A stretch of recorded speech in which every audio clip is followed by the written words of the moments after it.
Welcome guys to our YouTube channel. My name is Stephen, son of Video Studios. In this episode we are going to teach you on how to color grade using Adobe Lightroom.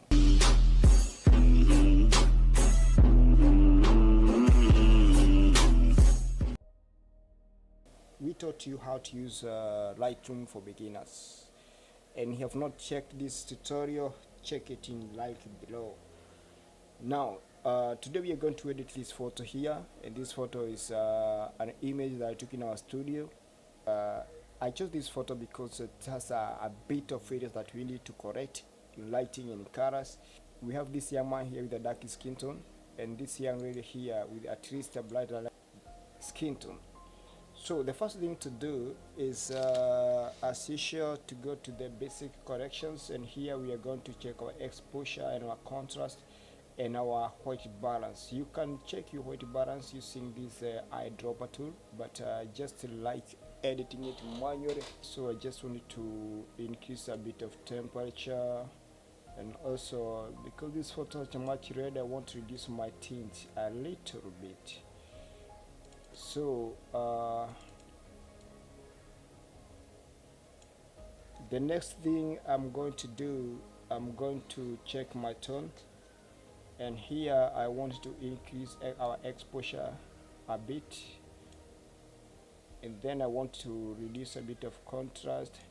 Then I want to reduce my highlight. I can reduce all the way to the end or to a certain point, and also to increase a bit shadows a bit. I don't increase all because I don't want to lose the purpose of this image, so just want to improve or to increase this shadow a bit up to a certain point, and then I can increase my whites and then reduce my black, so that at least I can get the clear tone of this skin tone here, which I'm worried much more about. So the next thing I'm going to do, I'm going to come here to the presets where we have clarity, vibrance, and saturation, and you understand the difference between the if you want to understand the more about vibrance and saturation, check our previous episode.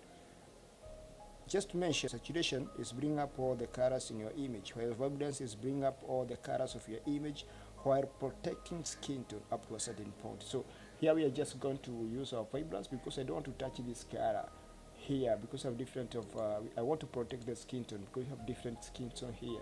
So what I'm going to do, I'm going to increase a bit of vibrance.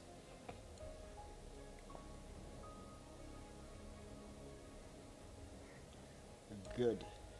And then the next thing I'm going to do, let me just increase a bit of clarity.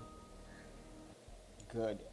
Then I'm going to take my tone curving. In this area here, we have this graph here, which is divided in two parts here. This area is highlight and this area is shadow. So just make sure that you turn your RGB here, and the double nail here is to just make an SI. You increase your highlight a bit and just reduce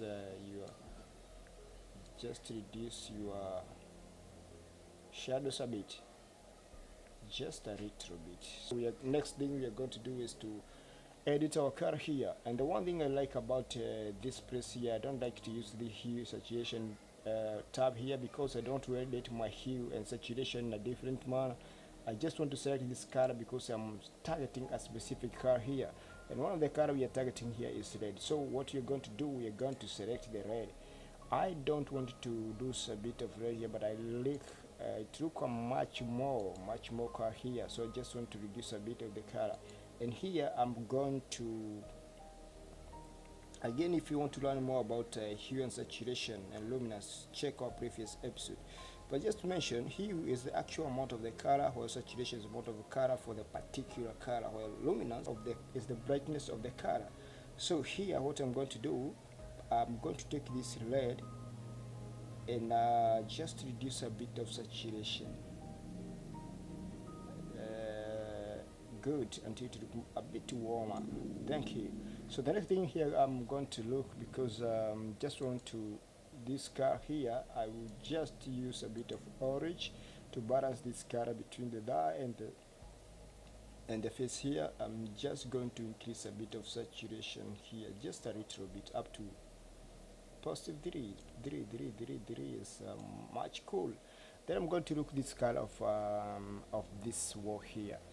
So I wanted to look a bit warmer, so I'm just going to yellow and just want to increase my to reduce my saturation up to a certain point until I feel like now it is balanced. I'm going to check the masking, and if you're using the PC, you can click the auto tab and try and right click and improve a bit of masking and try to check a certain balance in place, and then you're gonna just wanted to increase the noise a bit because I wanted this image a bit sharp, and then I'm going to drag this color up to 100 all the way, and then the next thing is to do lens correction. I'll just click all this. Well, up to a certain point we have a image now. So the next thing I'm going to do here, I'm going to go back to the top to check the other areas that we never touched, including cropping and using all the adjustment brush tool, because we're going to use this in a separate place. So the first thing I'm going to do here now, I'm going to crop my color. I'm going to crop my image here. So just to look at balance a certain point. So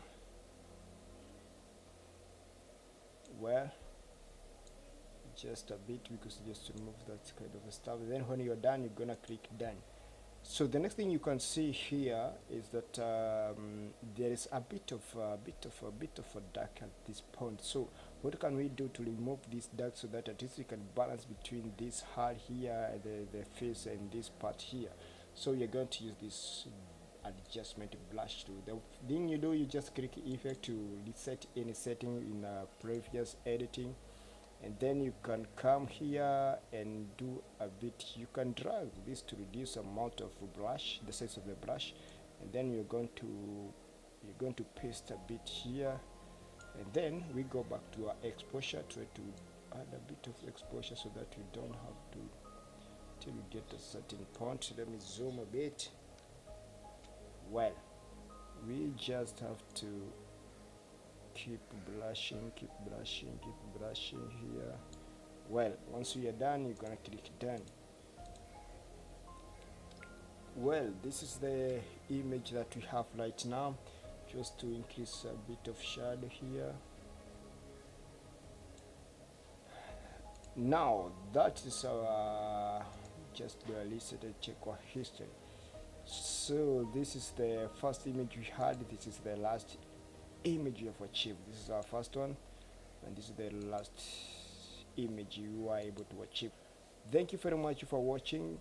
Again, if you have not subscribed to our channel, click that button to watch more education videos about Lightroom and editing and photography.